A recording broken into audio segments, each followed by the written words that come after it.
할머니, 정신 차리세요. 차가운 보도블럭 위로 힘없이 쓰러진 노인. 사람들은 발걸음을 멈췄지만 누구 하나 다가가지 못했습니다. 그 순간 한 가난한 여고생이 노인을 붙잡았어요. 그리고는 자신이 가진 돈 전부를 꺼내 주저없이 택시를 잡았습니다. 하지만 그때까지만 해도 이 소녀는 알지 못했습니다. 자신이 구한 그 노인이 어떤 사람인지, 그리고 앞으로 자신의 인생이 어떻게 뒤바뀌게 되는지를요. 도대체 이 여학생에게 어떤 일이 생긴 걸까요? 이야기 시작 전 구독, 좋아요와 알림 설정 부탁드립니다. 그리고 어느 지역에서 보고 계신지 댓글로 알려주신다면 계신 곳으로 행운과 복이 가득 전해지기를 진심으로 기원하겠습니다. 여러분, 제 엄마가 도박 중독자라는 걸 알게 된 날을 아직도 기억합니다. 정확히 말하면 그렇게 믿게 된 날이죠. 그날도 새벽 3시쯤이었을 겁니다. 현관문이 스르륵 열리는 소리가 들렸습니다. 엄마였어요. 발소리를 최대한 죽이며 들어오는 게 느껴졌죠. 나는 눈을 감은 채 가만히 있었습니다. 엄마는 내 방문을 살짝 열어 안을 들여다보더니 조심조심 문을 닫고 자기 방으로 들어갔어요. 그때 들린 소리, 커튼을 확 젖히는 소리, 서랍을 여는 소리, 그리고 한숨, 깊고 긴 한숨이었습니다. 나는 이불 속에서 눈을 떴어요. 천장을 바라보며 생각했죠. 또 어디 갔다 온 거야? 우리 엄마 윤지민은 38세입니다. 낮에는 편의점에서 일하고 오후엔 식당 서빙을 뛰고 밤엔 청소 일을 나가요. 하루에 3군데를 도는 거죠. 그렇게 일해도 우리 집엔 늘 돈이 없었어요. 전화기는 하루가 멀다 하고 울려댔습니다. 윤지민 씨 맞으십니까? 한빛캐피탈입니다. 이번 달 이자 납부가. 처음엔 정중하게 시작하지만 나중엔 목소리 톤이 달라지죠. 이번 주까지 안 갚으시면 법적 조치 들어갑니다. 현관문 앞에도 가끔 사람들이 찾아왔어요. 양복 입은 남자들. 목소리는 낮지만 협박조였죠. 윤지민 씨, 집에 안 계십니까? 문 열어주시죠. 엄마는 그럴 때마다 숨죽이고 있다가 그들이 가고 나면 마루에 주저앉아 한참을 그렇게 있곤 했습니다. 나는 그런 엄마를 보며 생각했어요. 아빠가 남긴 빚이라더니 이게 정상인가? 아빠는 내가 6살 때 교통사고로 세상을 떠났습니다.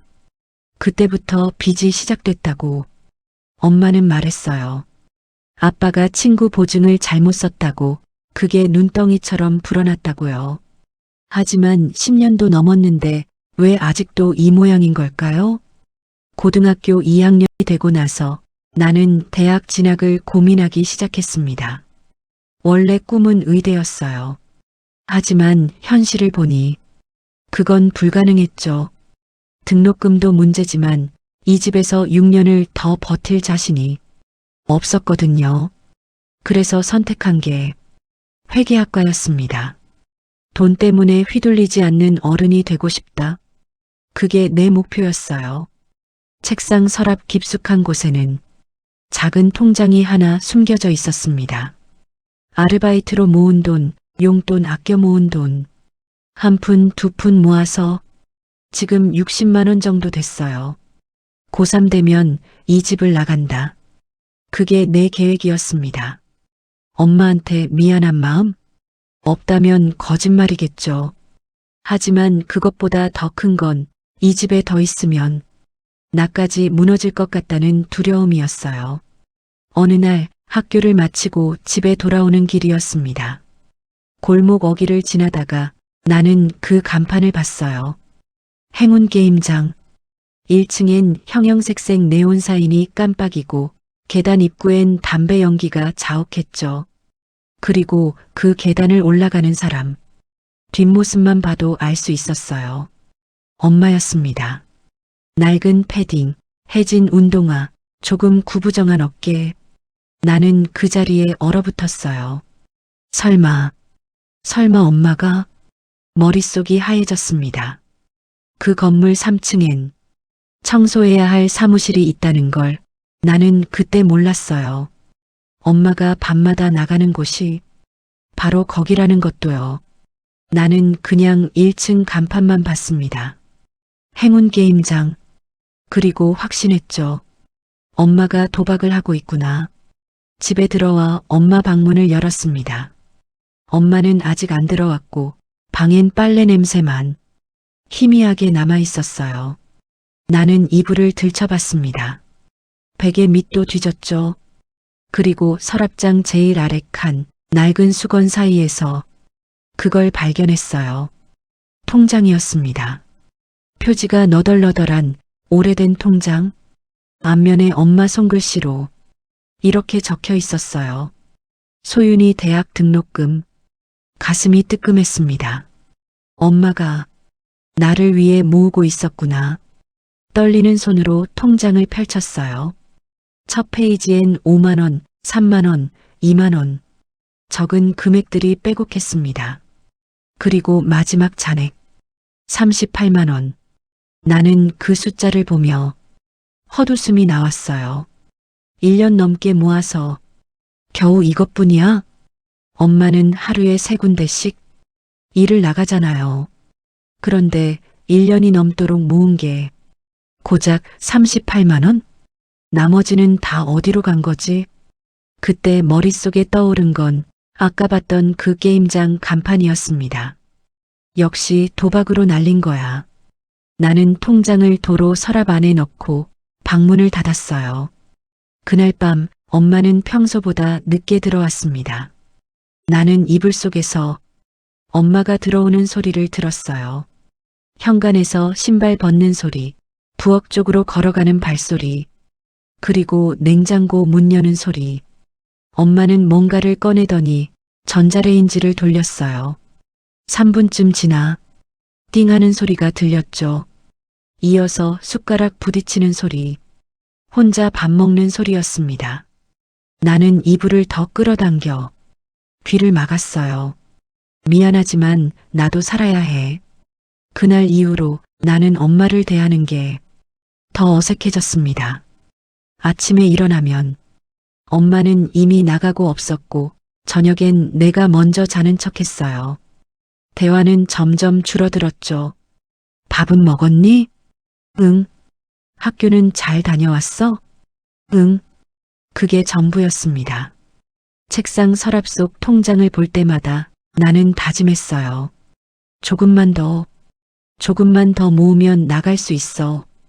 엄마의 38만 원을 보며 비웃었던 내가 막상 내 통장엔 60만 원밖에 없다는 게 우습긴 했지만요. 그래도 괜찮았어요. 고3만 되면 이 집을 떠날 수 있을 테니까요. 여러분, 제가 그때 알았더라면 좋았을까요? 엄마가 모은 그 38만 원이 사실은 사채 이자로 대부분 갚고 겨우겨우 아껴서 모은 거였다는 걸요. 엄마가 게임장에 간 게 아니라 그 건물 3층 사무실 청소를 하러 간 거였다는 걸요.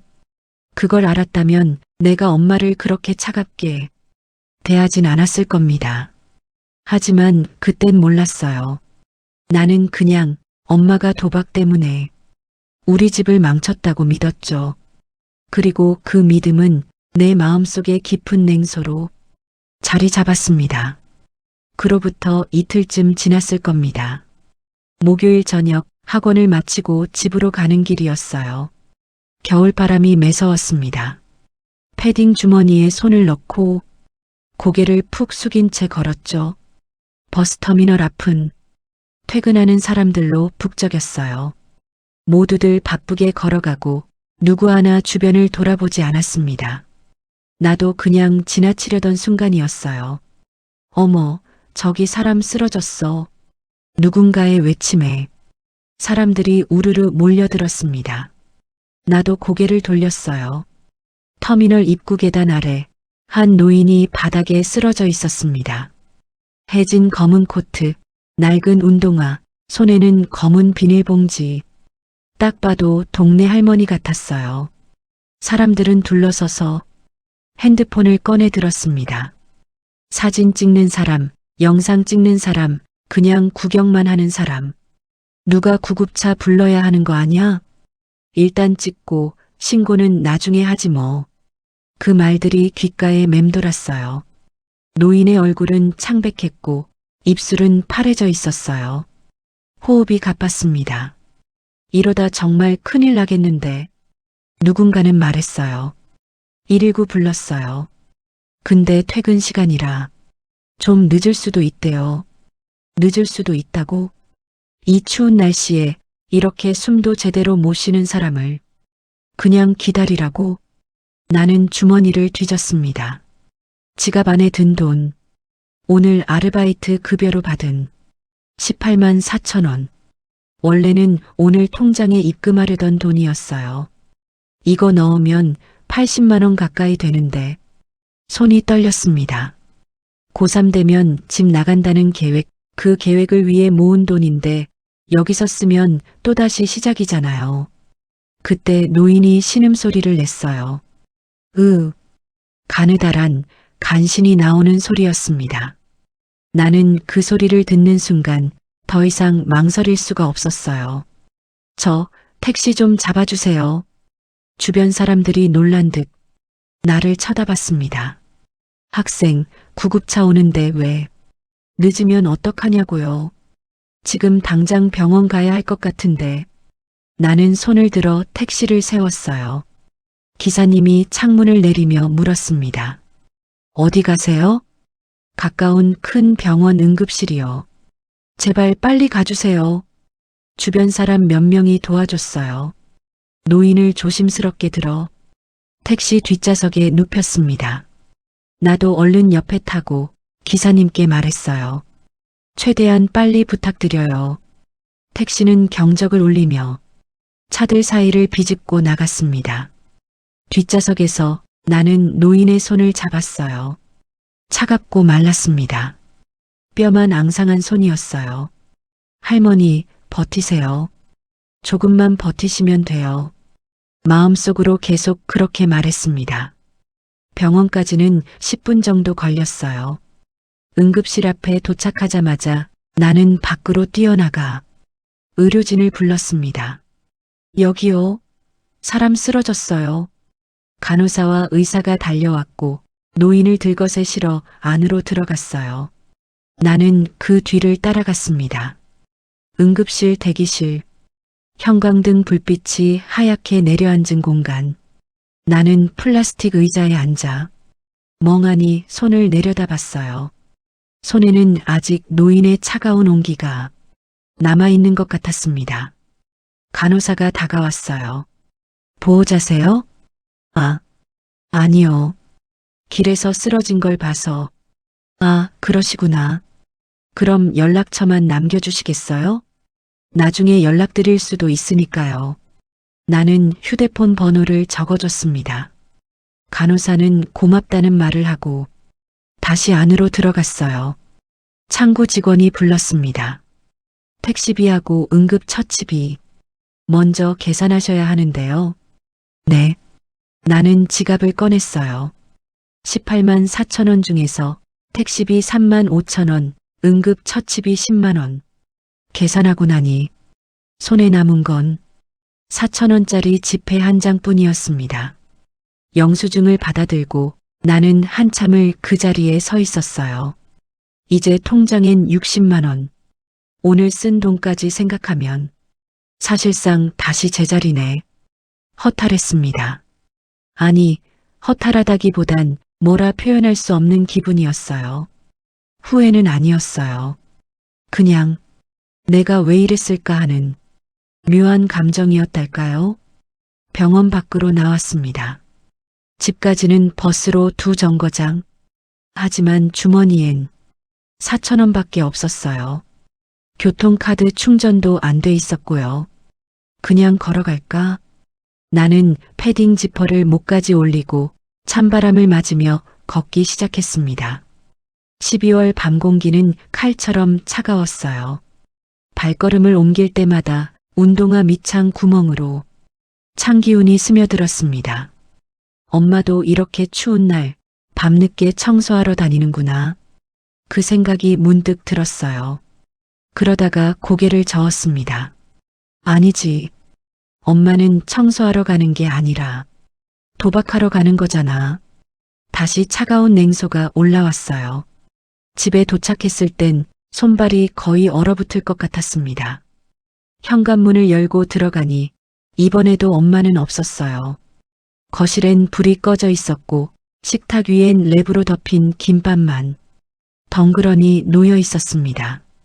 쪽지가 하나 붙어 있었어요. 소윤아, 엄마 오늘 늦어. 밥 꼭 먹고 자. 엄마 글씨였습니다. 나는 쪽지를 구겨 쓰레기통에 던졌어요. 김밥을 한 줄 집어들고 방으로 들어갔습니다. 이불 위에 앉아 김밥을 한 입 베어 물었어요. 참치김밥이었어요. 엄마가 제일 좋아하는 김밥이 아니라 내가 좋아하는 걸로 산 거였죠. 씹으면 씹을수록 목이 메는 기분이었습니다. 엄마는 나한테 잘해주려고 하는데 정작 본인은 도박으로 돈을 날리고 이게 대체 뭐 하는 짓이야. 나는 김밥을 다 먹지도 못하고 랩으로 다시 싸서 책상 위에 놓았어요. 서랍을 열었습니다. 그 안에 있는 통장. 오늘 13만 원을 썼으니 이젠 60만 원에서 앞으로 또 얼마나 모아야 100만 원이 될까요? 한숨이 나왔어요. 그때 휴대폰이 울렸습니다. 문자였어요. 민소윤 학생, 병원입니다. 오늘 이송해 주신 환자분, 위독한 고비는 넘기셨습니다. 도움 주셔서 감사합니다. 나는 화면을 보며 처음으로 그날 밤 제대로 된 한숨을 내쉬었습니다. 그래도 사람 하나는 살렸네. 창밖으론 눈이 내리기 시작했어요. 하얀 눈송이들이 옥탑방 창문에 부딪혀 녹아내렸습니다. 나는 이불을 뒤집어 쓰고 누웠어요. 고3 되려면 아직 1년 반이나 남았는데 그때까지 또 얼마나 모아야 하나. 그 생각을 하다가 잠이 들었습니다. 꿈속에서 나는 계속 걷고 있었어요.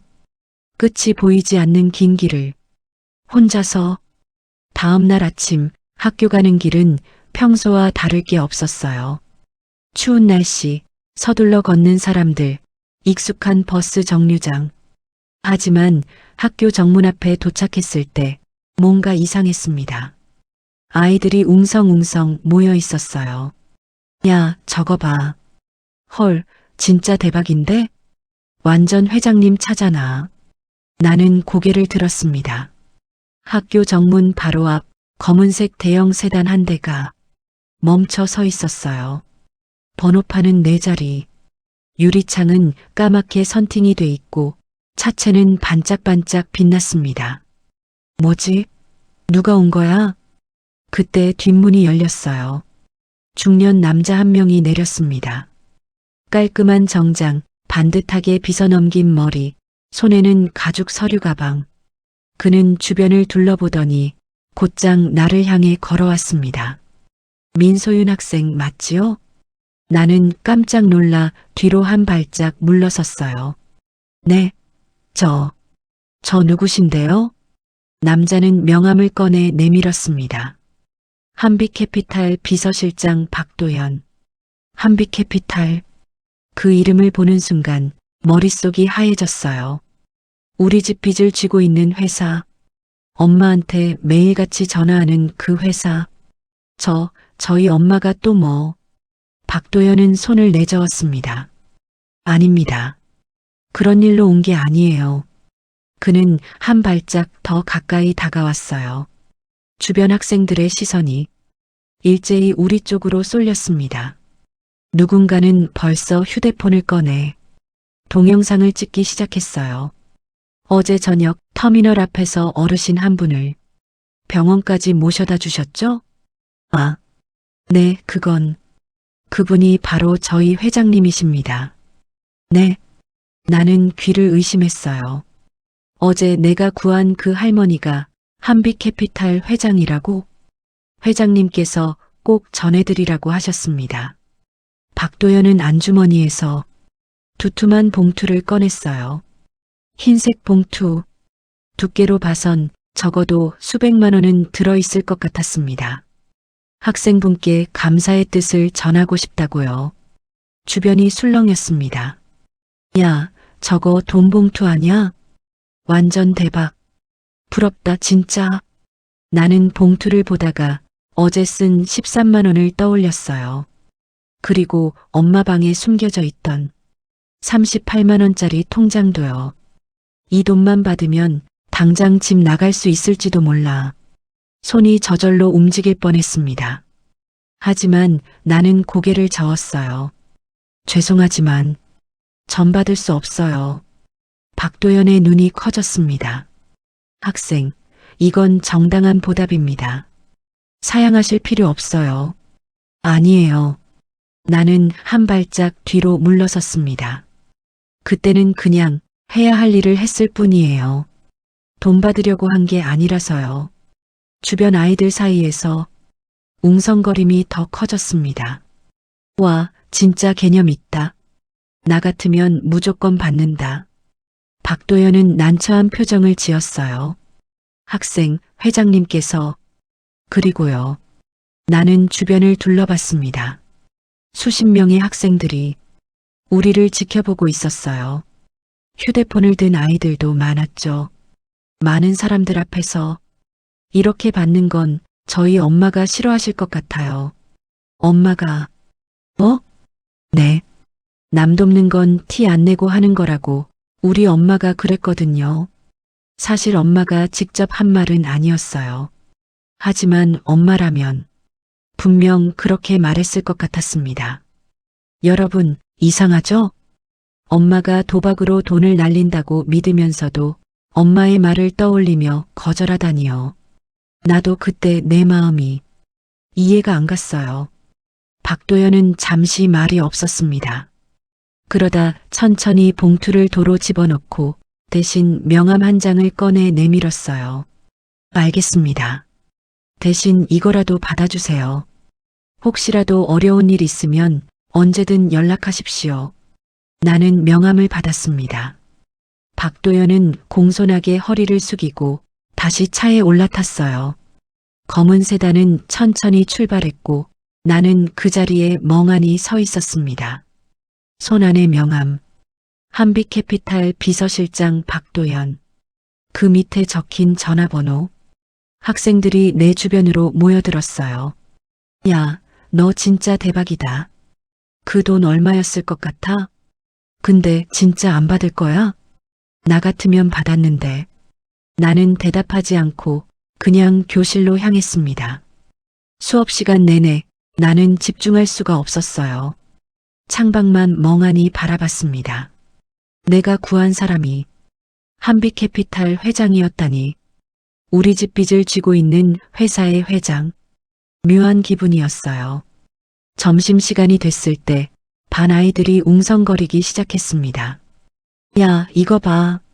한 친구가 휴대폰을 들고 달려왔어요. 화면엔 영상 하나가 떠 있었습니다. 제목은 이랬어요. 회장의 돈 봉투를 거절한 여고생. 영상을 재생하자 오늘 아침 학교 앞 장면이 나왔습니다. 검은 세단, 박도연 실장, 그리고 봉투를 내미는 장면. 내가 고개를 젓는 모습, 남 돕는 건 티 안 내고 하는 거라고 말하는 장면까지. 조회수는 벌써 10만을 넘어서고 있었어요. 댓글들이 주르륵 달려 있었습니다. 대부업 회장 돈을 거절한 소녀. 가난하지만 양심은 부자. 요즘 애들 아닌데? 진짜 대단하다. 나는 휴대폰 화면을 보며 어지러워졌습니다. 이게 뭐야? 나 그냥 받기 싫었을 뿐인데. 방과 후 집으로 돌아오는 길이었어요. 버스 안에서도 사람들이 그 영상을 보고 있었습니다. 이어폰을 낀 아주머니 하나가 화면을 보며 고개를 끄덕이고 있었어요. 참 기특한 아이네. 입모양으로 그렇게 말하는 게 보였습니다. 나는 고개를 돌려 창밖을 봤어요. 내가 뭐 대단한 일을 한 것도 아닌데 왜 이렇게 난리일까? 집에 도착했을 때 엄마는 이미 나가고 없었어요. 식탁 위엔 또 쪽지 하나. 소윤아, 엄마 저녁 늦어. 냉장고에 반찬 있으니까 꼭 먹어. 나는 쪽지를 보다가 문득 궁금해졌습니다. 엄마는 이 영상을 봤을까? 그 생각을 하니 갑자기 가슴이 두근거렸어요. 엄마가 보면 뭐라고 할까? 혹시 화낼까? 아니면 기뻐할까? 나는 고개를 저었습니다. 무슨 상관이야. 어차피 엄마는 맨날 안 계신데. 냉장고를 열어 김치와 계란 몇 개를 꺼냈어요. 계란 후라이를 부치고 밥을 차려 먹었습니다. 혼자 먹는 저녁이었어요. 예전엔 엄마랑 같이 먹었던 것 같은데 언제부터인가 혼자 먹는 게 익숙해져 버렸습니다. 밥을 다 먹고 설거지를 하다가 문득 엄마 방이 보였어요. 그 통장 아직 거기 있을까? 나는 설거지를 마저 하고 엄마 방으로 들어갔습니다. 서랍을 열었어요.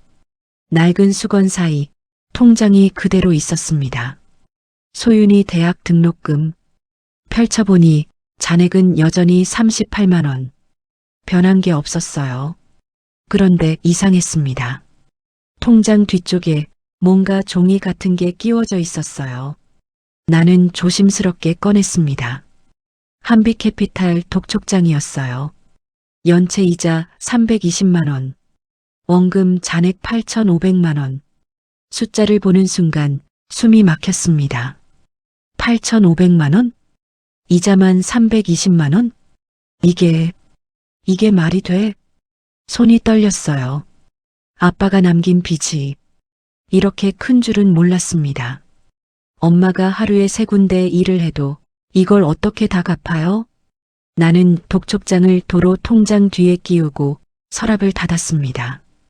방으로 돌아와 이불 위에 주저앉았어요. 엄마, 이렇게 힘든 거였어? 그러다 다시 고개를 저었습니다. 아니야. 어쩌면 그 돈도 도박으로 날렸을지 몰라. 아빠가 남긴 빚이라고 했지만 엄마가 더 불렸을 수도 있잖아. 마음이 복잡했어요. 믿고 싶은 것과 믿기 싫은 것이 뒤섞여 있었습니다. 그날 밤 나는 잠을 제대로 이루지 못했어요. 자꾸만 숫자가 떠올랐습니다. 8,500만 원, 320만 원, 38만 원, 그리고 내 통장에 60만 원. 모두 합쳐도 저 빚의 10분의 1도 안 되는 돈이었죠. 새벽 2시쯤 현관문 여는 소리가 들렸어요. 엄마가 돌아온 거였습니다. 발소리가 부엌으로 향하더니 냉장고 문 여는 소리, 물 마시는 소리가 들렸어요. 그리고 한참 뒤 엄마 방으로 들어가는 소리. 나는 이불을 뒤집어 쓰고 눈을 감았습니다. 엄마는 오늘도 영상을 못 봤겠지. 영상 볼 시간도 없이 일만 하고 있을 테니까. 그렇게 생각하니 조금 안심이 되면서도 한편으론 서러웠어요. 내가 그렇게 유명해졌는데 엄마는 그것도 모르고 혼자 일만 하고 있다는 게요. 그로부터 사흘쯤 지났을 겁니다. 월요일 아침 나는 평소처럼 학교에 갔어요. 복도에서 친구들이 여전히 그 영상 얘기를 하고 있었지만 나는 그냥 모른 척 했습니다. 이제 그만 잊혀지겠지. 그렇게 생각했어요. 하지만 세상 일은 내 생각대로 되지 않더군요. 그날 저녁 엄마는 편의점 야간 근무였습니다. 밤 11시부터 아침 7시까지 긴 밤이었죠. 편의점은 한산했어요.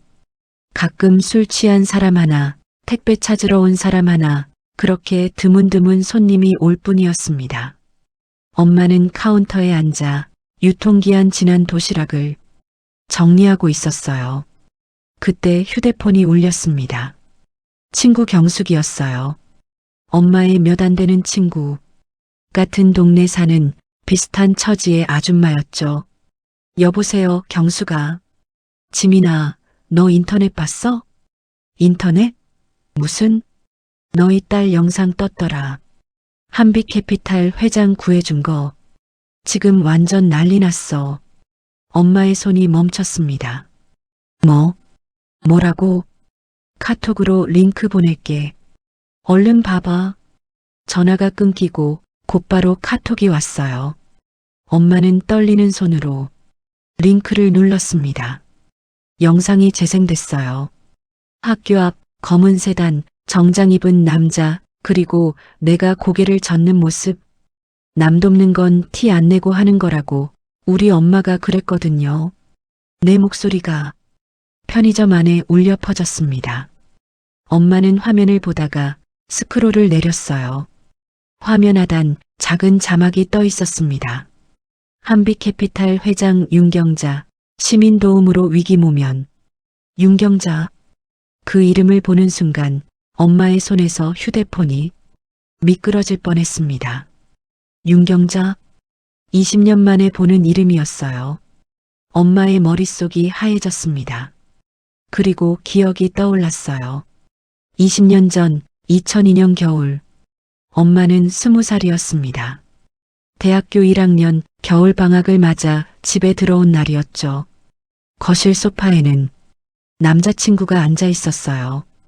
김민재, 23, 빚더미에 시달리던 남자였습니다. 아르바이트로 학비를 벌다가 친구 보증을 잘못 썼고 그게 눈덩이처럼 불어난 경우였죠. 엄마는 그 남자를 사랑했어요.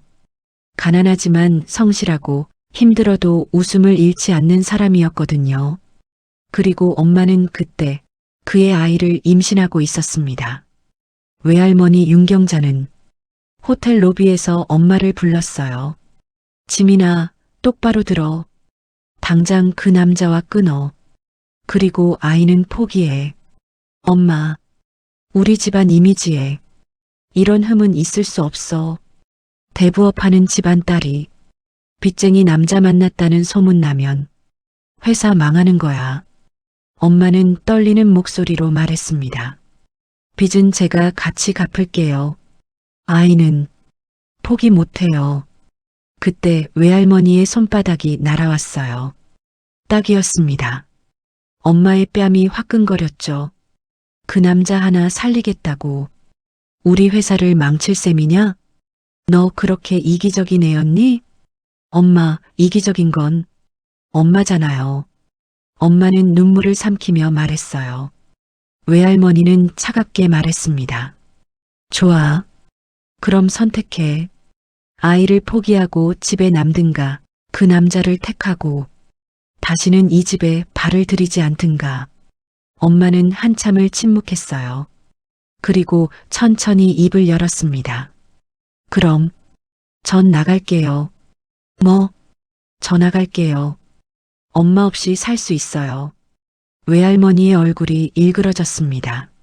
나가면 후회할 줄 알아. 빚쟁이 남편이랑 애 키우면서 얼마나 고생하는지 두고 봐라. 괜찮아요. 엄마한테 손 안 벌치고 살게요. 그날 엄마는 작은 가방 하나 들고 집을 나왔습니다. 그게 마지막이었어요. 외할머니와 마지막으로 나눈 대화. 그 뒤로 20년 한 번도 연락하지 않았습니다. 외할머니도 엄마를 찾지 않았어요. 그리고 지금 편의점 카운터에 앉아 휴대폰 화면을 보는 엄마. 한빛캐피탈 회장 윤경자. 그 이름이 눈앞에 있었습니다. 소윤이가 엄마를 구해줬다고? 엄마의 눈에서 눈물이 흘렀어요. 말도 안 되는 일이었습니다. 내가 우연히 구한 사람이 엄마를 버렸던 외할머니였다니요. 엄마는 휴대폰을 꼭 쥐고 한참을 그렇게 앉아 있었어요. 그 시각 한남동 대저택. 외할머니 윤경자는 서재에 앉아 있었습니다. 태블릿으로 영상을 보고 있었어요. 회장의 돈 봉투를 거절한 여고생. 영상 속 소윤이의 얼굴을 몇 번이고 되돌려 봤습니다. 이런 아이가 아직 있구나.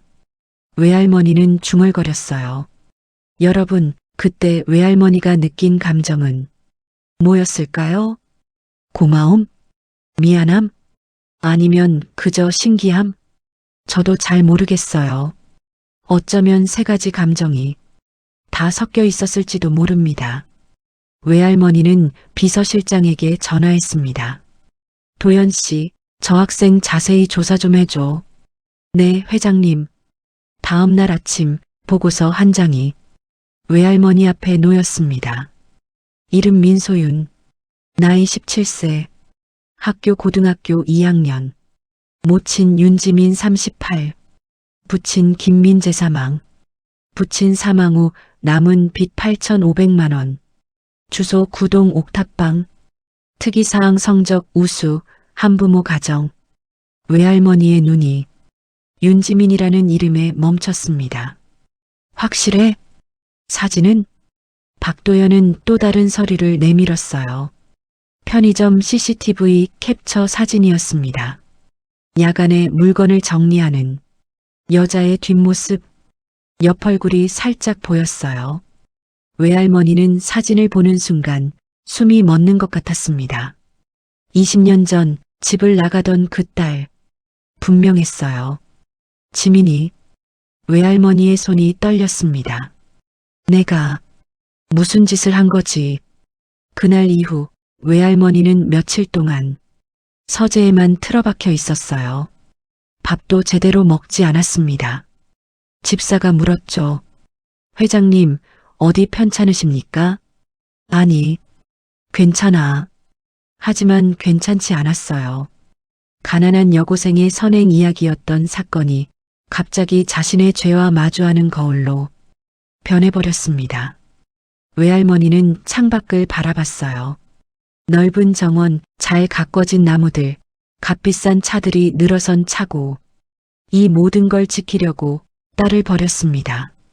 회사 이미지, 주변 시선, 체면, 그런 것들이 더 중요했죠. 하지만 지금 보니 이 넓은 집에는 외할머니 혼자뿐이었어요. 딸도 없고 손자도 없고 가족이라곤 아무도 없었습니다. 그날 밤 외할머니는 오래된 앨범을 꺼냈어요. 먼지가 수북이 쌓인 앨범. 페이지를 넘기니 어린 지민의 사진이 나왔습니다. 초등학교 입학식 날 책가방을 맨 채 활짝 웃는 얼굴. 중학교 졸업식 날 꽃다발을 안고 수줍게 웃는 모습. 외할머니는 사진을 쓰다듬었어요. 미안하다. 지민아. 눈물이 떨어졌습니다. 사진 위로 한 방울 두 방울. 예전엔 눈물도 안 나왔는데 이제는 자꾸만 눈물이 나왔어요. 나이가 들어서 그런 걸까요? 아니면 그동안 쌓인 후회가 이제야 터져 나오는 걸까요? 다음 날 외할머니는 결심했습니다. 직접 만나야겠어. 사과해야겠어. 늦었지만 이제라도. 하지만 어떻게 만나죠? 20년 만에 무슨 얼굴로 딸 앞에 서나요? 외할머니는 한참을 고민했습니다. 그러다 옥탑방 주소를 적은 종이를 꺼내 들었어요. 구동. 가까운 듯 먼 곳이었습니다. 그로부터 사흘이 더 지났습니다. 목요일 저녁 나는 학원에서 돌아오는 길이었어요. 버스 안에서 창밖을 보다가 문득 엄마 생각이 났습니다. 엄마는 오늘도 늦겠지. 요즘 엄마는 더 늦게 들어왔어요. 새벽 3시, 4시. 어떤 날은 내가 학교 가기 직전에 들어올 때도 있었습니다. 집에 도착해서 현관문을 여는데 이상한 느낌이 들었어요. 뭔가 다른 느낌. 거실 불이 켜져 있었습니다. 엄마가 집에 있나? 나는 조심스럽게 안으로 들어갔어요. 거실 소파에 엄마가 앉아 있었습니다. 일찍 들어온 게 언제만인지 기억도 안 날 정도였어요. 엄마, 소윤아. 엄마의 목소리가 떨렸습니다. 뭔가 이상했어요. 엄마 눈이 빨갛게 부어 있었거든요. 엄마, 왜 그래? 어디 아파? 아니, 아니야. 엄마는 고개를 저었어요. 그리고 휴대폰을 들어 보였습니다. 화면엔 그 영상이 떠 있었어요. 회장의 돈 봉투를 거절한 여고생. 이거 너지? 응. 나는 가방을 내려놓으며 대답했습니다. 왜 엄마한테 말 안 했어? 그냥 별일 아닌 것 같아서. 별일 아니라니. 엄마의 목소리가 높아졌어요. 사람 구한 게 별일이 아니야? 그냥 길에서 쓰러진 거 봐서 병원 데려다 준 것뿐이야.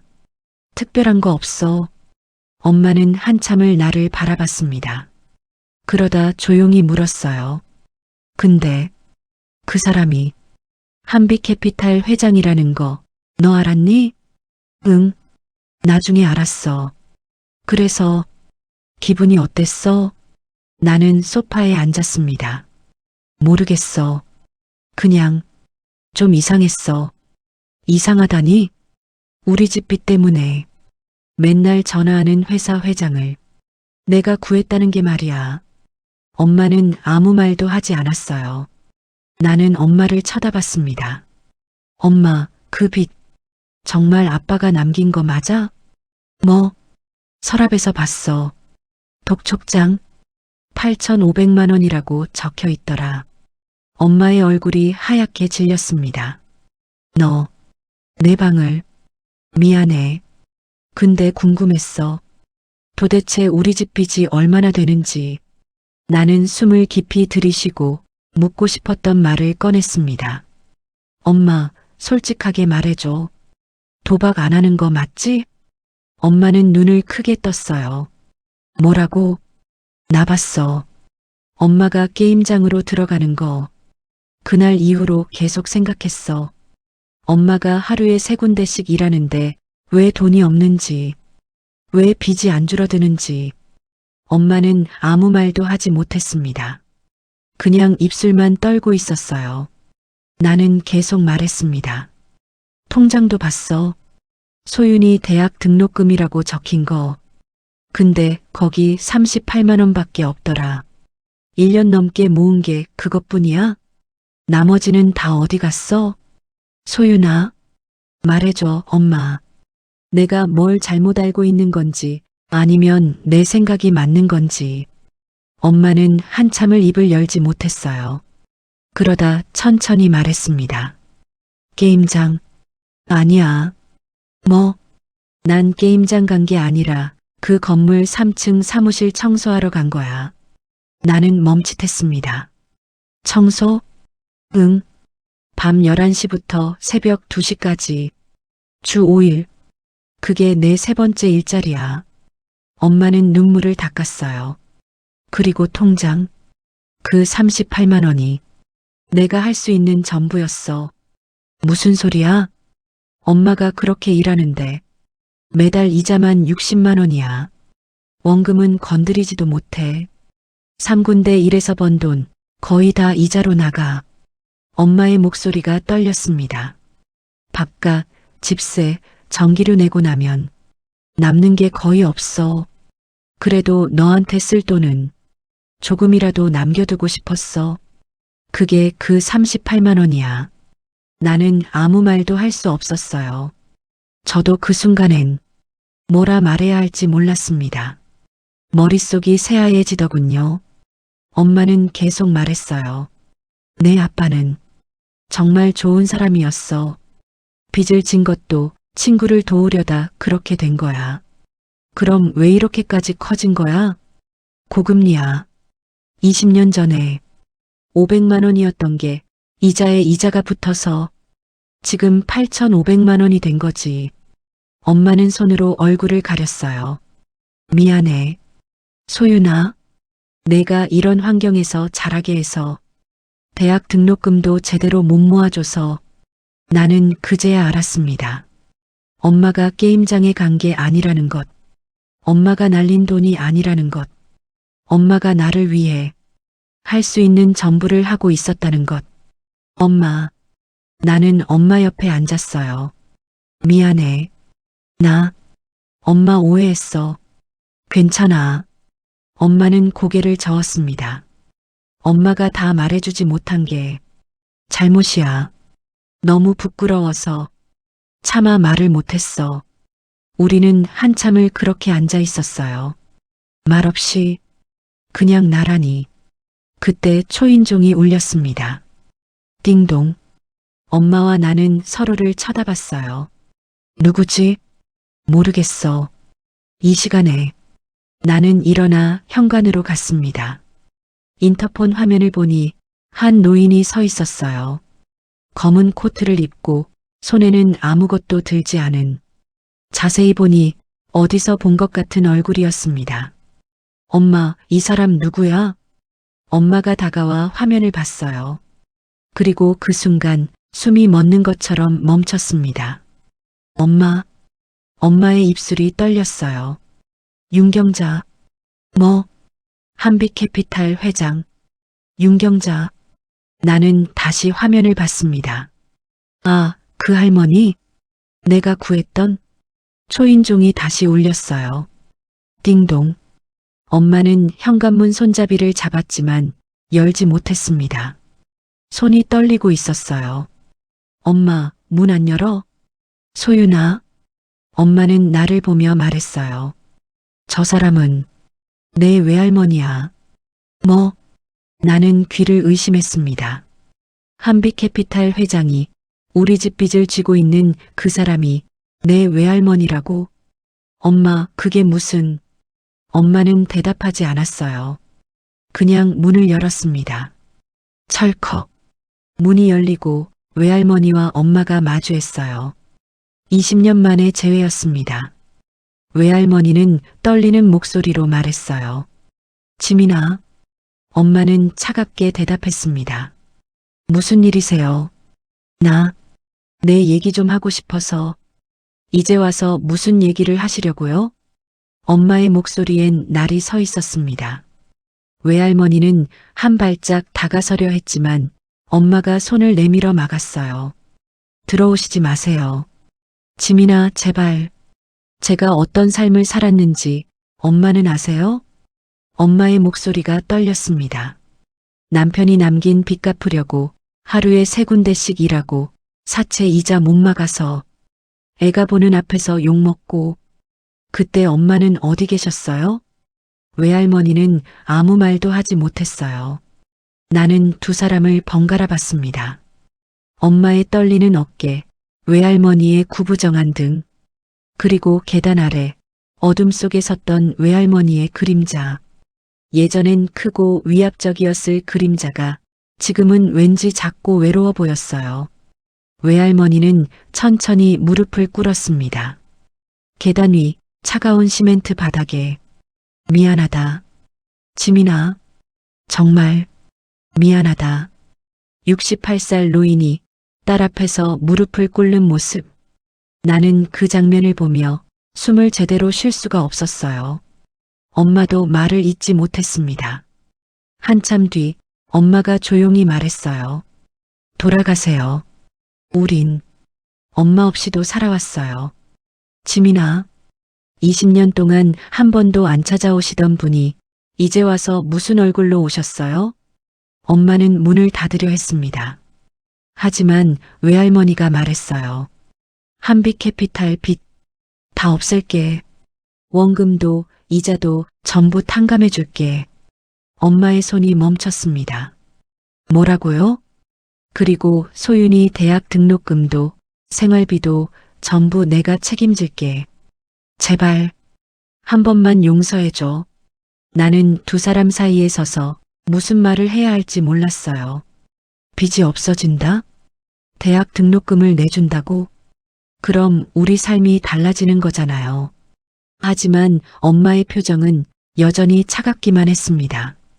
돈으로 다 해결된다고 생각하세요? 아니야. 나도 알아. 하지만 내가 할 수 있는 건 이것밖에. 외할머니의 목소리가 떨렸어요. 엄마는 한참을 말이 없었습니다. 그러다 조용히 말했어요. 오늘은 돌아가세요. 생각할 시간이 필요해요. 외할머니는 고개를 끄덕였습니다.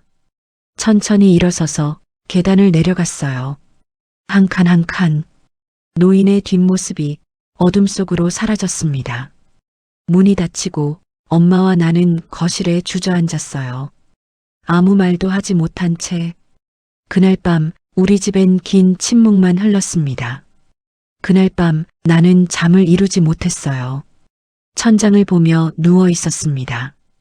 외할머니, 그 단어가 자꾸 맴돌았어요. 내게 외할머니가 있었구나. 평생 외할머니 없이 살았는데 갑자기 생긴 기분이었습니다. 그것도 하필 우리 집 빚을 쥐고 있는 한빛캐피탈 회장이라니요. 옆방에선 엄마도 뒤척이는 소리가 들렸어요. 우리 둘 다 그날 밤엔 잠을 설쳤습니다. 다음 날 아침 학교에 갔지만 수업에 집중할 수가 없었어요. 창밖만 멍하니 바라봤습니다. 점심시간 화장실에서 나오는데 복도에서 수군거리는 소리가 들렸어요. 야, 그거 봤어? 민소윤이 외할머니가 한빛캐피탈 회장이래. 헐, 진짜? 그럼 완전 부잣집애네. 근데 왜 저렇게 살아? 교복도 낡은 거 입고. 나는 그냥 지나쳤습니다. 설명할 기운도 없었어요. 방과 후 집으로 돌아오니 엄마가 일찍 들어와 있었습니다. 소파에 앉아서 창밖을 보고 있었어요. 엄마, 일은? 오늘 좀 쉬기로 했어. 엄마가 일을 쉰다고? 그건 정말 드문 일이었습니다. 나는 엄마 옆에 앉았어요. 엄마, 괜찮아? 응, 그냥 생각할 게 많아서. 엄마는 나를 보며 물었습니다. 소윤아, 너는 어떻게 생각해? 할머니, 만나야 할까? 나는 한참을 말이 없었어요. 솔직히 나도 잘 모르겠었거든요. 모르겠어, 엄마. 근데 궁금하긴 해. 뭐가? 할머니가 왜 그랬는지, 왜 엄마를 내쫓았는지, 그리고 지금은 왜 다시 찾아온 건지. 엄마는 고개를 끄덕였습니다. 그래, 나도 그게 궁금해. 그날 저녁 엄마는 오래된 상자 하나를 장롱 깊숙한 곳에서 꺼냈어요. 먼지가 수북이 쌓인 상자였습니다. 이게 뭐야, 엄마? 옛날 물건들. 내가 어렸을 때 쓰던 것들이랑 엄마가 젊었을 때 물건들. 엄마는 상자를 열었어요. 제일 위에는 색바랜 사진 몇 장이 있었습니다. 아기였던 나, 젊은 엄마, 그리고 한 남자. 이 사람이 아빠? 응. 사진 속 아빠는 환하게 웃고 있었어요. 엄마를 안고 나를 안고 정말 행복해 보였습니다. 아빠, 좋은 사람이었어? 응. 세상에서 제일 좋은 사람이었어. 엄마의 목소리가 떨렸어요. 가난했지만 늘 웃었고 힘들어도 우리를 웃게 해줬지. 내가 태어났을 때 병원 복도에서 펄쩍펄쩍 뛰었대. 아들이 아니라 딸이라서 더 좋다고. 나는 사진을 보며 웃었습니다. 나 진짜 작았네. 그럼 손바닥만 했지. 엄마는 또 다른 사진을 꺼냈어요. 이번엔 훨씬 오래된 사진이었습니다. 흑백 사진. 어린 엄마가 큰 집 앞에서 찍은 사진이었어요. 이게 할머니지? 응. 한남동 대저택. 내가 20살 때까지 살던 곳이야. 사진 속 집은 정말 컸습니다. 넓은 마당, 잘 가꿔진 정원, 기와 지붕이 인상적인 한옥. 와, 완전 부자네. 그랬지. 할머니는 사업 수완이 좋으셔서 대부업으로 큰 돈을 벌었거든. 엄마는 사진을 쓰다듬었어요. 어렸을 땐 좋았어. 할머니가 날 많이 아꼈거든. 학교 끝나면 손잡고 시장 다녀오고 대낮엔 같이 장독대 앞에 앉아서 함께 햇볕을 쬐기도 했어. 장독대라는 거 아시죠? 옛날에 장 담그던 항아리들을 마당 한쪽에 쭉 놓아두던 거요. 요즘은 보기 힘들지만 그때는 집집마다 다 있었대요. 그럼 왜 사이가 나빠진 거야? 엄마는 한숨을 쉬었습니다. 할머니는 체면을 아주 중요하게 생각하셨어. 큰 사업을 하는 집안이니까 더 그러셨나 봐. 우리가 남들한테 손가락질 받으면 안 된다. 집안 이미지가 곧 회사 이미지다. 그런 말씀 늘 하셨지. 엄마는 또 다른 사진을 꺼냈어요. 이번엔 고등학교 졸업 사진이었습니다. 교복 입은 엄마 옆에 외할머니가 서 있었어요. 두 사람 다 웃고 있었습니다. 이때까진 좋았어. 근데 내가 대학 가고 내 아빠 만나면서부터 엄마는 말을 잇지 못했어요. 나는 물었습니다. 할머니가 반대했구나? 응. 내 아빠가 빚이 있다는 걸 알고 완전히 돌변하셨어. 그런 남자랑 결혼하면 우리 집안 망신이다. 빚쟁이 사위둔 대부업 회장이라고 사람들이 비웃을 거다. 그런 말들 하셨지. 엄마의 눈에 눈물이 고였어요. 그래도 난 내 아빠를 사랑했어. 빚이 있어도 가난해도 그 사람은 정말 좋은 사람이었거든. 나는 엄마 손을 잡았습니다. 그래서 집을 나온 거야? 응. 할머니가 선택하라고 하셨어. 아이를 포기하고 집에 남든지 아니면 내 아빠를 택하고 나가든지. 엄마는 너를 포기할 수 없었어. 엄마는 내 손을 꼭 쥐었어요. 그날 집을 나올 때 보따리 하나만 들고 나왔어. 꼭 옛날 식모살이 하던 사람들처럼. 엄마는 쓸쓸하게 웃었습니다. 그때 생각하면 우습기도 하고 20살짜리가 뭘 안다고 그렇게 당당하게 나왔는지. 근데 막상 나와보니 세상이 생각보다 훨씬 힘들더라고. 힘들었어? 그럼 내 아빠랑 작은 원룸 하나 얻어서 둘이 살았는데 이자 갚는 것도 빠듯했거든. 내가 태어나고 나선 더 힘들었고 엄마는 사진을 내려놓았어요. 그래도 행복했어. 가난해도 힘들어도 우리 셋이 함께 있으니까. 그때가 내 인생에서 제일 행복한 시절이었던 것 같아. 나는 눈물이 날 것 같았어요. 그럼 아빠는 왜 떠난 거야? 교통사고. 내가 6살 때 새벽에 대리운전 일하다가 엄마는 더 이상 말하지 못했습니다. 한참을 그렇게 앉아 있다가 엄마가 상자 밑바닥에서 편지 봉투 하나를 꺼냈어요. 이건 뭐야? 할머니가 보낸 편지. 내가 7살 때 온 거야. 할머니가? 응. 집 나온 뒤로 한 번도 연락 없으시다가 갑자기 편지가 왔어. 엄마는 편지를 펼쳤습니다. 편지지는 누렇게 발에 있었어요. 지민아, 잘 지내니? 소윤이는 건강하니? 엄마가 미안하구나. 그때 너무 심하게 굴었어. 하지만 내가 고생하는 걸 보고 싶지 않아서. 돌아올 생각 없니? 편지는 거기서 끝이었습니다. 엄마는 답장 안 했어? 못했어. 그때 내 아빠 장례 치르고 빚쟁이들한테 쫓겨다니느라 답장할 여유가 없었어. 그리고 솔직히 화도 났고. 화? 응. 이제 와서 무슨 소용이야? 아빠 살아있을 때 도와주시지 않고 이제 와서 돌아오라니. 그런 생각이 들었거든. 엄마는 편지를 도로 봉투에 넣었어요. 그 뒤론 연락이 없었어. 나도 연락하지 않았고. 그렇게 20년이 흘렀지. 나는 상자 안을 들여다봤습니다. 오래된 사진들, 색바랜 편지들, 낡은 손수건 하나. 그 안에는 엄마의 지나온 삶이 고스란히 담겨 있었어요. 그날 밤 초인종이 또 울렸습니다. 띵동. 엄마와 나는 서로를 쳐다봤어요. 또 할머니일까? 나는 인터폰을 받습니다. 하지만 이번엔 외할머니가 아니었어요. 중년 남자 한 명이 서 있었습니다.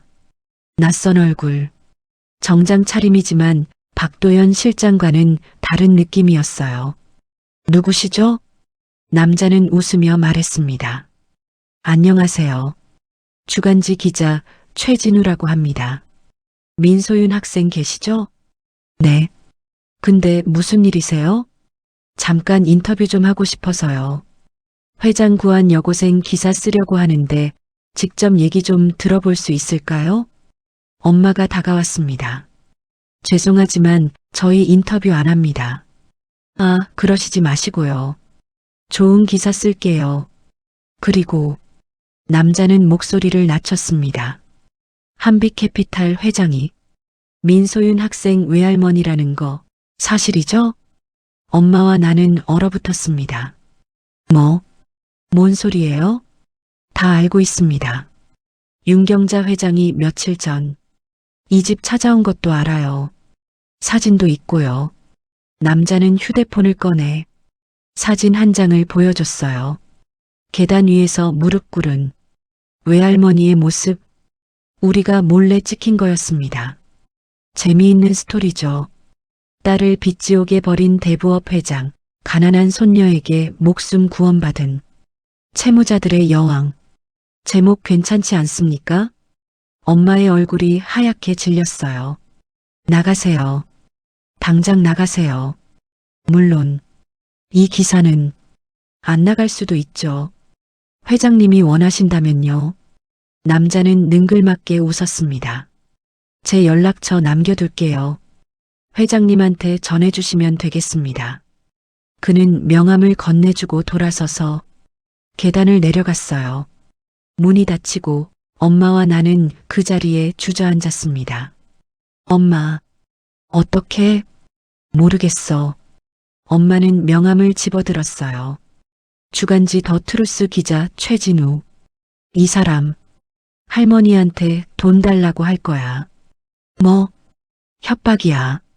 돈 주면 기사 안 쓰겠다고. 나는 소름이 돋았어요. 그럼 우리가 할머니한테 연락해야 하는 거 아니야?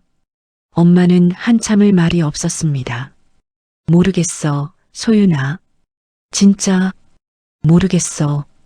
그날 밤 우리 집엔 불안만 가득했습니다. 다음 날 아침 엄마는 결심을 한 것 같았어요. 소윤아, 오늘 학교 마치고 할머니 만나러 가자. 진짜? 응. 이 상황 우리 혼자선 감당이 안 돼. 그리고 할머니도 알 권리가 있잖아.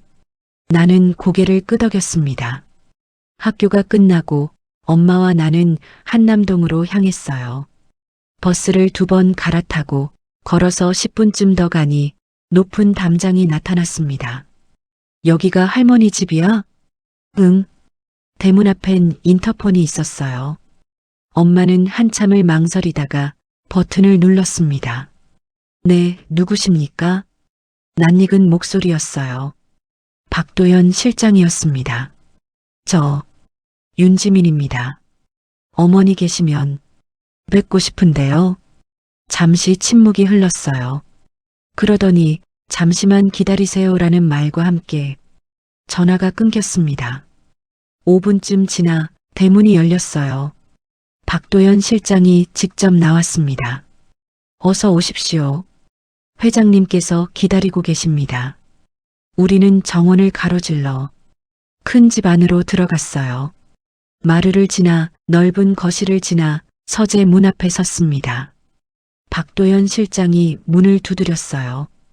회장님, 손님 오셨습니다. 들어오너라.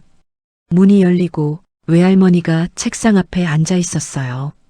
우리를 보더니 천천히 일어섰습니다.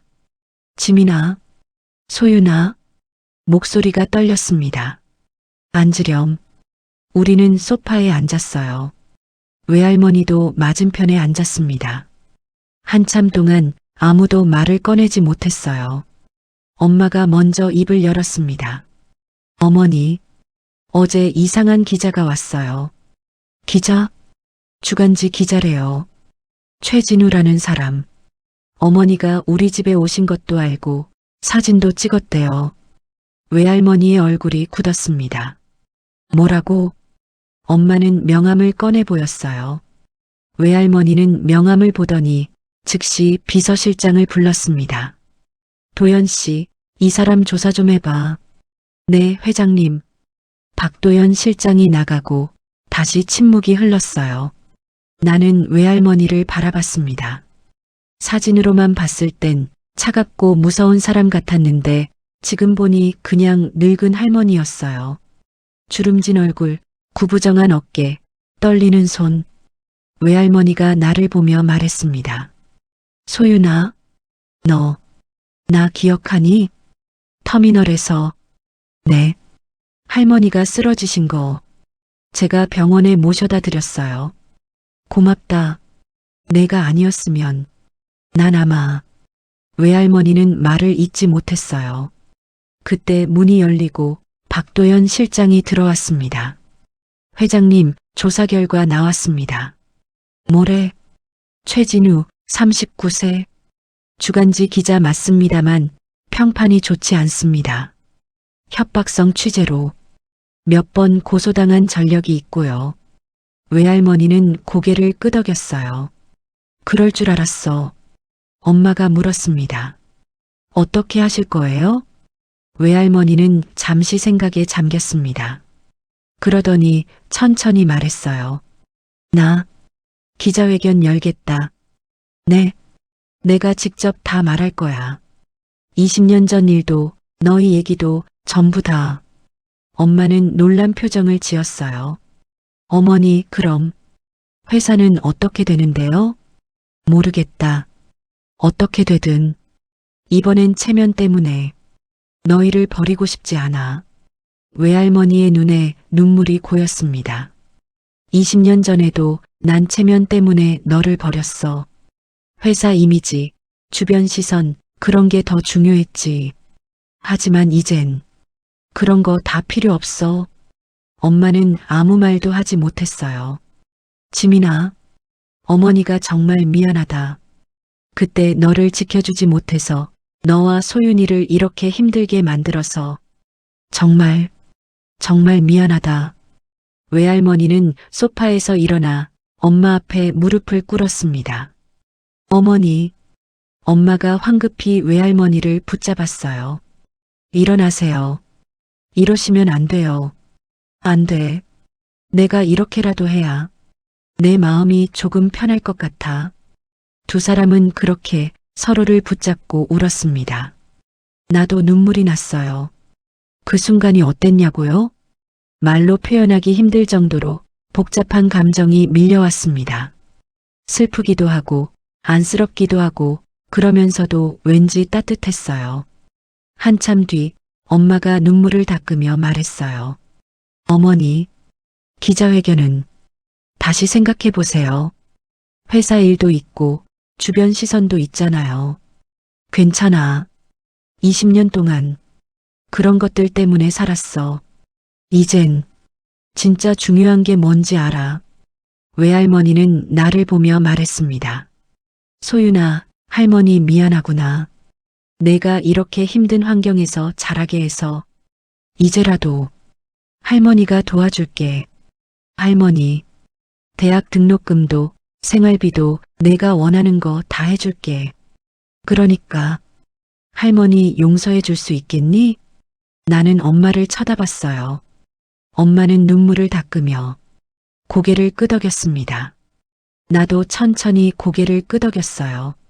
할머니, 저도 할머니가 계신 줄 몰랐어요. 평생 외할머니 없이 살았는데 이제라도 같이 지낼 수 있으면 좋겠어요. 외할머니는 나를 꼭 안았습니다. 오래된 장롱에서 나는 그 냄새, 할머니들 특유의 따뜻한 체온, 그런 게 느껴졌어요. 사흘 뒤 한빛캐피탈 대강당에 기자회견이 열렸습니다. 국내 주요 언론사 기자들이 줄지어 앉아 있었어요. 플래시가 터지고 카메라가 돌아갔습니다. 외할머니는 검은 정장을 입고 단상에 섰어요. 안녕하십니까? 한빛캐피탈 회장 윤경자입니다. 목소리는 떨렸지만 단호했습니다. 오늘 제가 이 자리에 선 이유는 저의 과거를 고백하고 용서를 구하기 위해서입니다. 강당이 조용해졌어요. 20년 전 저는 미혼모가 된 딸을 집에서 내쫓았습니다. 빚 많은 남자와 결혼하겠다는 이유로, 그리고 우리 회사 이미지를 지킨다는 이유로요. 기자석에서 웅성거림이 일었습니다. 그 딸이 윤지민이고 그 손녀가 최근 저를 구해준 여고생 민소윤입니다. 플래시가 미친 듯이 터졌어요. 카메라 셔터 소리가 강당을 가득 채웠습니다. 한 주간지 기자는 이 사실을 알고 저를 협박했습니다. 30억을 주지 않으면 기사를 쓰겠다고 했죠. 외할머니는 서류 한 장을 들어 보였어요. 하지만 저는 더 이상 제 딸과 손자를 부끄러워하지 않기로 했습니다. 제가 부끄러워해야 할 것은 이 빚으로 고통받는 사람들 위에 서 있던 저 자신의 삶입니다. 외할머니는 깊이 숨을 들이쉬었어요. 오늘부로 제 개인 재산 1천억 원을 출연해 지민재단을 설립합니다. 불법 사채와 고금리 대출로 고통받는 서민, 그리고 그 가족, 특히 아이들을 위해 쓰겠습니다. 강당이 술렁였습니다. 또한 저를 협박한 기자는 이미 검찰에 고발 조치했습니다. 외할머니는 마지막으로 깊이 고개를 숙였어요. 딸과 손자가 이 방송을 보고 있다면 미안하다. 정말 미안하다. 남은 생은 속죄하며 살겠다. 우리는 집에서 그 방송을 보고 있었습니다. 엄마는 화면 속 외할머니를 보며 눈물을 흘렸어요. 어머니, 나도 눈물이 났습니다. 외할머니가 얼마나 용기를 냈을지 조금은 알 것 같았거든요. 68년 평생 동안 체면과 이미지로 살아온 사람이 그걸 다 내려놓고 진실을 말한다는 게 얼마나 어려운 일인지요. 기자회견이 끝나고 외할머니에게서 전화가 왔어요. 지민아, 네 어머니. 괜찮았니? 어머니가 너무 오버했니? 엄마는 웃으며 말했어요. 아니에요. 어머니, 정말 멋있었어요. 전화 너머로 외할머니의 흐느끼는 소리가 들렸습니다. 고맙다. 지민아, 정말 고맙다. 그날 밤 우리 집엔 오랜만에 따뜻한 공기가 흘렀습니다. 기자회견이 끝난 지 일주일쯤 지났을 겁니다. 세상은 한동안 난리였어요. 대부업 회장의 눈물 고백, 20년 만에 찾은 딸과 손녀, 1천억 원 재단 설립, 뉴스마다 외할머니 얘기였죠. 댓글도 여러 가지였어요. 진심이 느껴진다는 사람도 있었고 쇼하는 거 아니냐는 사람도 있었습니다. 하지만 우리는 그런 말들에 신경 쓰지 않기로 했어요. 중요한 건 우리 마음이니까요. 어느 토요일 오후 외할머니가 다시 우리 집에 오셨습니다. 이번엔 계단 앞에서 망설이지 않고 바로 초인종을 누르셨어요. 띵동. 엄마가 문을 열었습니다. 어머니, 지민아, 오늘 너희 집 좀 보러 왔다. 네. 외할머니는 옥탑방 안을 둘러봤어요. 좁은 거실, 낡은 가구, 천장에서 떨어지는 물방울 자국. 한참을 보시더니 조용히 말씀하셨습니다. 여기서 20년을 살았구나. 네. 미안하다, 지민아. 정말 미안하다. 엄마는 고개를 저었어요. 이제 그만하세요. 과거는 과거예요. 외할머니는 나를 보며 물었습니다. 소윤아, 할머니 집에 와서 살 생각 없니? 나는 엄마를 쳐다봤어요. 엄마도 나를 봤습니다. 사실 우리는 이미 이 얘기를 며칠 전부터 나눴어요. 엄마가 먼저 말을 꺼냈습니다. 어머니, 조건이 있어요. 조건? 저 계속 일할 거예요. 지민아, 그럴 필요 없어. 내가 다. 아니에요. 엄마는 단호했습니다. 저 누군가의 딸로만 살고 싶지 않아요. 20년 동안 제 힘으로 살아왔어요. 앞으로도 그럴 거예요. 외할머니는 한참을 엄마를 바라봤어요. 그러더니 천천히 웃으셨습니다. 그래, 그게 내 답구나. 그렇게 해라. 나도 말했어요. 할머니, 저도 아르바이트는 계속할 거예요. 용돈 다 받고 싶지는 않아요. 왜? 제가 번 돈으로 엄마한테 선물도 사주고 할머니한테도 뭔가 해드리고 싶어요. 외할머니는 내 손을 잡았습니다. 그래, 우리 손녀 참 기특하구나. 다음 주 월요일 우리는 한남동 집으로 이사했습니다. 짐이라고 해봐야 많지 않았어요. 옷가지 몇 벌, 책 몇 권, 엄마의 오래된 상자 하나. 그게 전부였습니다. 대문이 열리고 우리는 넓은 정원을 지나 집 안으로 들어갔어요. 외할머니가 앞장섰습니다. 소윤아, 내 방은 이쪽이야. 복도를 지나 한 방의 문을 열었어요. 넓은 방, 새 책상과 침대, 커다란 책장, 그리고 창밖으로 보이는 정원. 와, 나는 감탄사가 절로 나왔습니다. 마음에 드니? 네, 할머니. 너무 좋아요. 엄마 방은 바로 옆이었어요. 문을 열자 20년 전 그대로의 모습이 나타났습니다. 책상, 침대, 책장. 먼지 하나 없이 깨끗했어요. 매일 청소하게 했어. 언젠가 내가 돌아올 거라고 믿고 싶어서. 엄마는 방 안을 천천히 둘러봤습니다. 책상이 액자를 들었어요. 고등학교 졸업식 날 젊은 외할머니와 함께 찍은 사진. 그땐 행복했죠? 응, 나도 그랬어.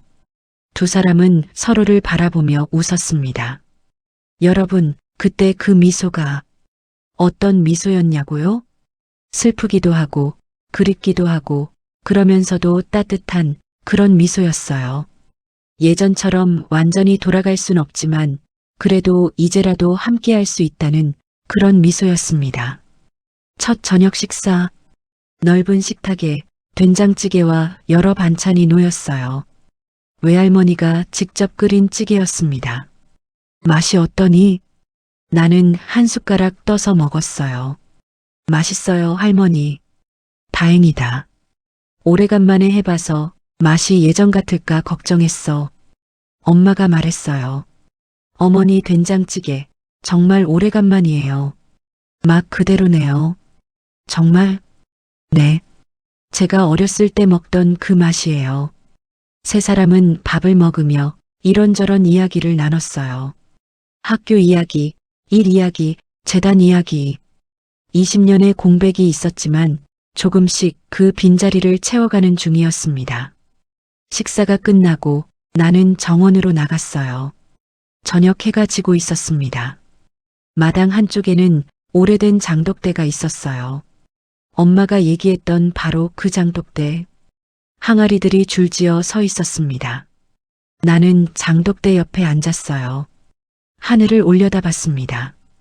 구름 사이로 노을이 붉게 물들어 있었어요. 아빠, 보고 있어요? 엄마랑 저 이제 괜찮아요. 할머니도 만났고 빚도 없어졌어요. 아빠가 걱정하시던 거 다 해결됐어요.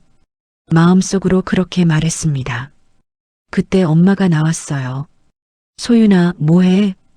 그냥 하늘 보고 있었어. 엄마는 내 옆에 앉았습니다. 이 장독대, 내가 어렸을 때도 여기 있었어.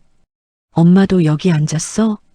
그럼 할머니랑 여기 앉아서 동화책도 읽고 별도 보고 그랬지. 엄마는 하늘을 올려다봤어요. 그때가 참 좋았는데. 엄마, 응? 이제 다시 좋은 시간 만들면 되잖아. 엄마는 나를 보며 웃었습니다. 그래, 내 말이 맞다. 집안에서 외할머니가 우리를 불렀어요. 지민아, 소윤아, 차 탔다. 우리는 일어나 집으로 들어갔습니다. 거실 탁자 위에 따뜻한 차 3잔이 놓여 있었어요. 외할머니가 말씀하셨습니다. 같이 마시자. 우리 셋이. 우리는 차를 들고 소파에 앉았어요. 창밖으로 정원에 불이 켜지기 시작했습니다. 따뜻한 노란빛이 나무와 꽃들을 비췄어요. 외할머니가 물었습니다. 소윤아, 대학은 어디로 갈 생각이니? 회계학과요. 회계학과? 왜 회계학과? 나는 잠시 생각했어요. 그러다 솔직하게 말했습니다. 원래는 돈 때문에 휘둘리지 않는 어른이 되고 싶어서였어요. 그랬구나. 근데 이제는 좀 다른 이유도 생겼어요. 뭔데? 할머니 재단 일. 나중에 도와드리고 싶어요. 빚 때문에 힘들어하는 사람들, 저희처럼 힘들었던 사람들 도와주는 일요. 외할머니는 내 손을 잡았습니다. 그래.